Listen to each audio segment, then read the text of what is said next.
오늘 우리에게 주시는 하나님의 말씀은 사도행전 23장 12절에서 35절까지의 말씀입니다. 사도행전 23장 12절에서 35절. 제가 한 절, 여러분이 한 절 이렇게 교독하도록 하시겠습니다. 날이 새매 유대인들이 당을 지어 맹세하되 바울을 죽이기 전에는 먹지도 아니하고 마시지도 아니하겠다 하고 이같이 동맹한 자가 40여 명이더라. 대제사장들과 장로들에게 가서 말하되 우리가 바울을 죽이기 전에는 아무것도 먹지 않기로 굳게 맹세하였으니 이제 너희는 그의 사실을 더 자세히 물어보려는 척하면서 공회와 함께 천부장에게 청하여 바울을 너희에게로 데리고 내려오게 하라. 우리는 그가 가까이 오기 전에 죽이기로 준비하였노라 하더니 바울의 생진이 그들이 매복하여 있다 함을 듣고 와서 영내에 들어가 바울에게 알린지라. 바울이 한 백부장을 청하여 이르되 이 청년을 천부장에게로 인도하라. 그에게 무슨 할 말이 있다 하니 천부장에게로 데리고 가서 이르되 죄수 바울이 나를 불러 이 청년이 당신께 할 말이 있다 하여 데리고 가기를 청하더이다 하매 천부장이 그의 손을 잡고 물러가서 조용히 묻되 내게 할 말이 무엇이냐. 대답하되 유대인들이 공모하기를 그들이 바울에 대하여 더 자세한 것을 묻기 위함이라 하고 내일 그를 데리고 공회로 내려오기를 당신께 청하자 하였으니 당신은 그들의 청함을 따르지 마옵소서. 그들 중에서 바울을 죽이기 전에는 먹지도 않고 마시지도 않기로 맹세한 자 40여 명이 그를 죽이려고 숨어서 지금 다 준비하고 당신의 허락만 기다리나이다 하니 이에 천부장이 청년을 보내며 경계하되 이 일을 내게 알렸다고 아무에게도 이르지 말라 하고 백부장 둘을 불러 이르되 밤 제3시에 가이사랴까지 갈 보병 200명과 기병 70명과 창병 200명을 준비하고 또 바울을 태워 총독 벨릭스에게로 무사히 보내기 위하여 짐승을 준비하라 명하며 또 이 아래와 같이 편지하니 일러스되 글라디오 루시아는 총독 벨릭스 가깝게 문안하나이다. 이 사람이 유대인들에게 잡혀 죽게 된 것을 내가 로마 사람인 줄 들어 알고 군대를 거느리고 가서 구원하여다가 유대인들이 무슨 일로 그를 고발하는지 알고자 하여 그들의 공회로 데리고 내려갔더니 고발하는 것이 그들의 율법 문제에 관한 것뿐이요 한 가지도 죽이거나 결박할 사유가 없음을 발견하였나이다. 그러나 이 사람을 해하려는 관계가 있다고 누가 내게 알려주기로 곧 당신께로 보내며 또 고발하는 사람들도 당신 앞에서 그에 대하여 말하라 하였나이다 하였더라. 보병이 명을 받은 대로 밤에 바울을 데리고 안디바드리에 이르러 이튿날 기병으로 바울을 호송하게 하고 영내로 돌아가니라. 그들이 가이사랴에 들어가서 편지를 총독에게 드리고 바울을 그 앞에 세우니 총독이 읽고 바울더러 어느 영지 사람이냐 물어 길리기아 사람인 줄 알고 이르되 너를 고발하는 사람들이 오거든 내 말을 들으리라 하고 헤롯 궁에 그를 지키라 명하니라. 아멘. 계속해서 사도행전 말씀을 함께 아침마다 묵상하고 있습니다. 사도 바울이 예루살렘에 들어오면서부터 참 많은 일들이 일어났습니다. 예루살렘에 있던 유대인들은 사도 바울을 미워했습니다. 왜냐하면 사도 바울이 전도 여행 중에 헬라파 유대인들에게 유대의 율법에 대해서 그렇게 강하게 강요하지 않는 것처럼 보였기 때문입니다.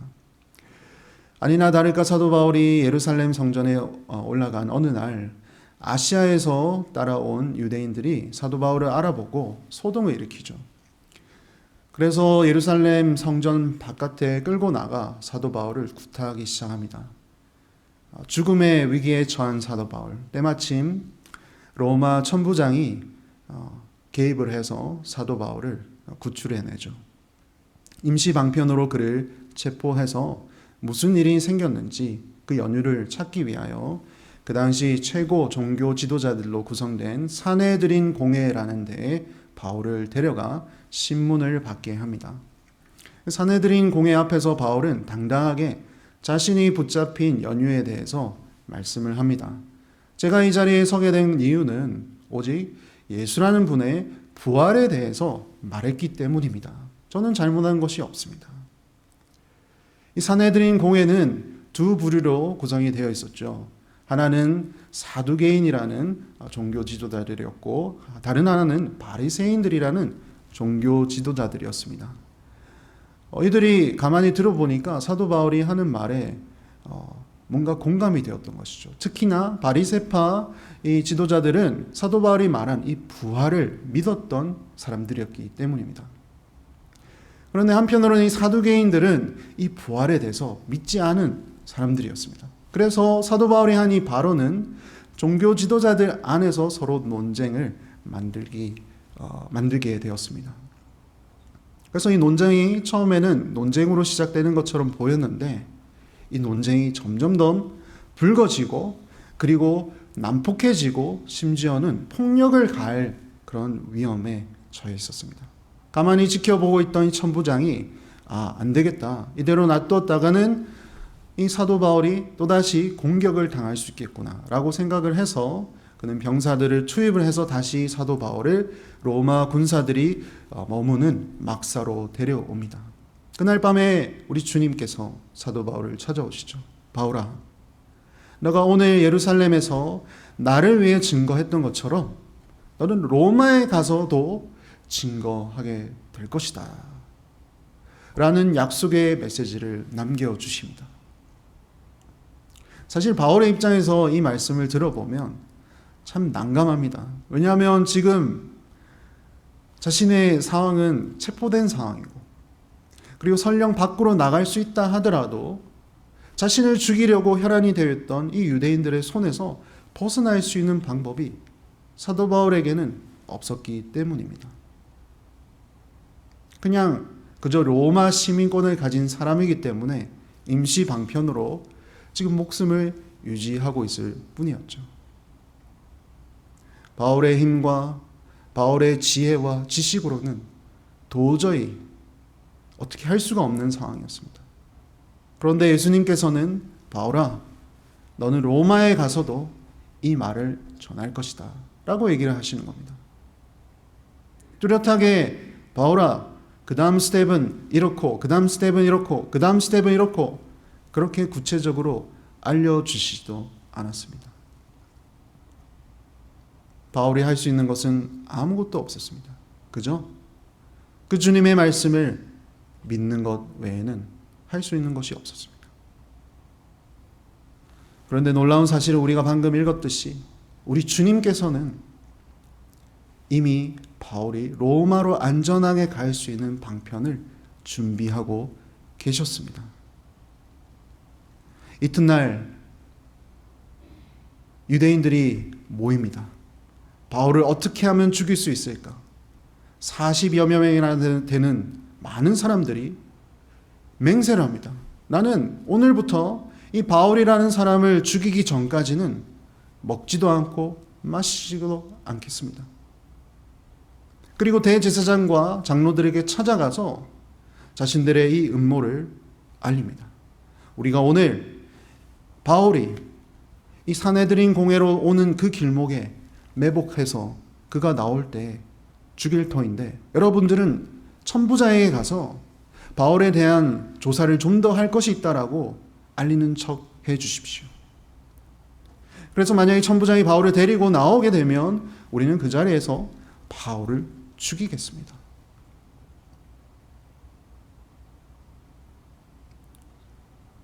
그냥 살펴보면 바울은 정말로 이제 온데간데 없이 갈 데가 없구나.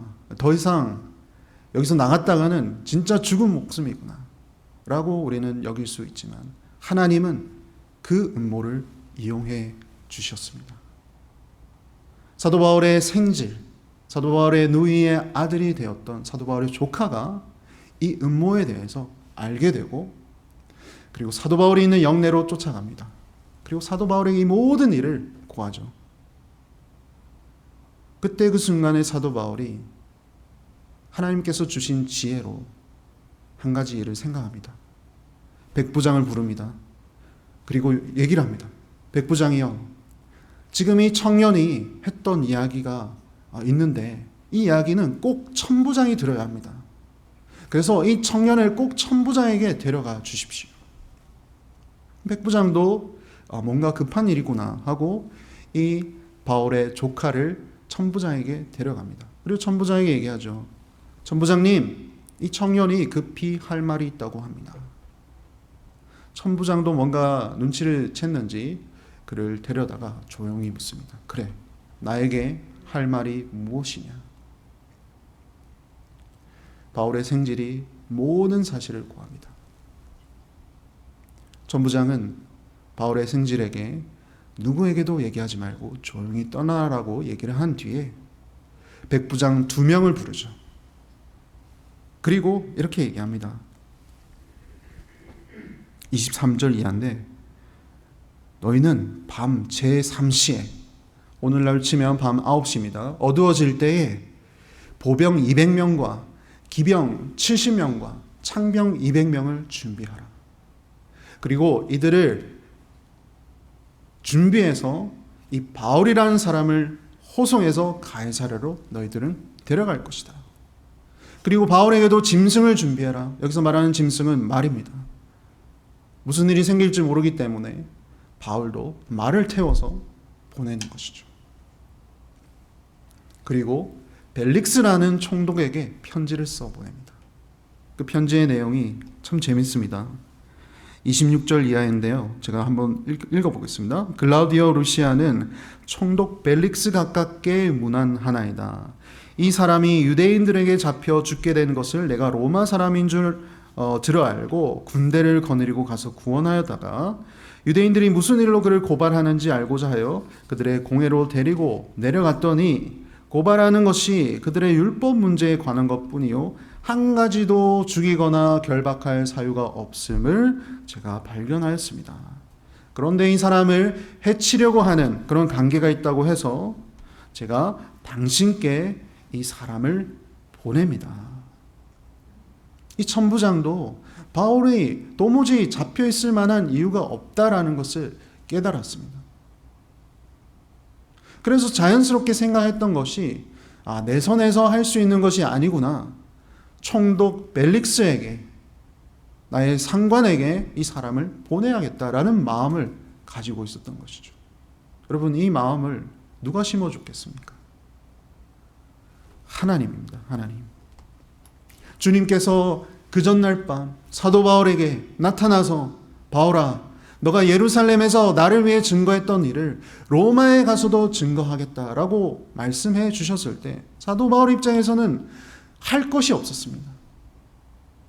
아무리 길을 쓰고 애를 써도 방법이 없는 일을 우리 주님께서 말씀해 주셨는데 우리 주님께서는 그 방법을 이미 마련해 놓고 계셨다라는 것이죠.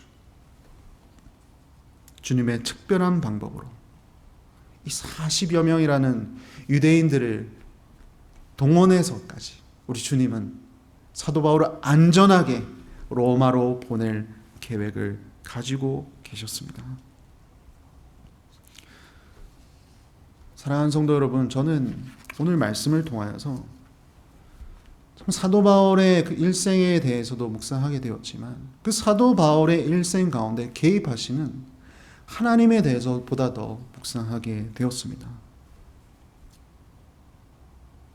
사도 바울에게 나타나셔서 너가 오늘 예루살렘에서 증거했던 것처럼 로마로 가서 나에 대해서 증거하게 하겠다라는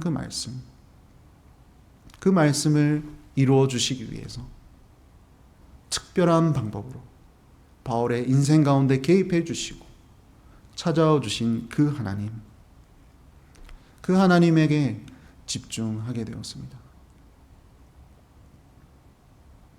그러면서 한 가지 드는 생각이, 그 하나님이 오늘날도 동일하게 계시는데, 그리고 그 하나님이 동일하게 우리에게도 찾아와 주시고 우리의 인생 가운데도 개입해 주시는데 나는 과연 그 하나님을 얼마나 느끼고 있으며 얼마나 경험하고 있는가라는 것입니다. 여러분은 어떠신가요? 오늘 읽은 이 스토리가 여러분들이 늘 알고 있어 왔던 그런 성경의 한 이야기로만 다가오시나요? 사도 바울에게 찾아오신 그 하나님은 오늘날 이 자리에 저와 여러분의 마음 가운데도 함께 하시는 줄 믿습니다. 그 하나님을 오늘 느끼고 그 하나님을 찾고 그 하나님을 구할 수 있는 오늘의 아침이 될 수 있길 바랍니다. 혹여나 하나님의 그런 능력을 제가 제한하고 있었습니까? 하나님의 그런 놀라운 그런 구원의 계획과 구원의 사역들을 나를 통하여서 이루고자 하시는데 나는 나의 주변에 일어나는 일들로 인하여서 나의 시야는 좁아져 그 하나님을 바라보지 못하고 있지는 않았습니까? 만약 그런 마음이 있었다면 오늘 이 시간에 깊이 하나님을 찾아보시길 바랍니다.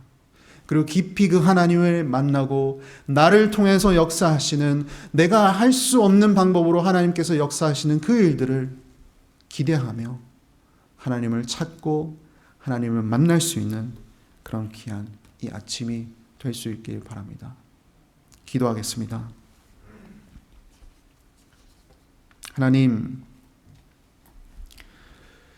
위기 속에 처한 사도 바울을 하나님께서는 당신의 방법으로 그를 건져내어 주신 것을 보았습니다. 바울의 힘과 지식과 지혜로는 도저히 안전하게 예루살렘을 벗어날 수 없을 때 주님께서는 그런 바울을 위하여 주님의 방법으로 일하고 계셨습니다. 그때 바울이 할 수 있는 것은 오직 한 가지였습니다. 로마에 가서도 주 예수 그리스도를 전하게 해주시겠다는 주님의 말씀을 믿는 것이었습니다. 그리고 주님은 약속대로 바울이 로마로 갈 수 있는 길을 예비해 주셨습니다.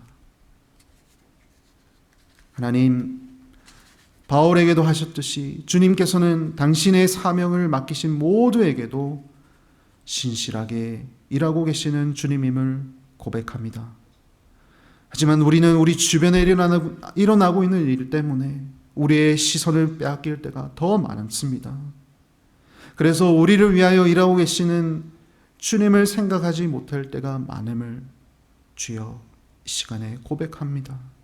주님, 우리의 좁아진 시야를 넓혀주시고 나를 위하여 일하고 계신 주님을 만나고 묵상하고 깊이 교제할 수 있도록 주님 인도하여 주시옵소서. 그래서 우리에게 주신 하나님의 사명을 날마다 믿음으로 감당하게 하며 또 그 일을 할 수 있도록 신실하게 일하고 계시는 주님으로 인해 참된 평안과 기쁨과 안식을 누리는 삶이 되게 하여 주시옵소서. 예수님 이름으로 기도합니다. 아멘.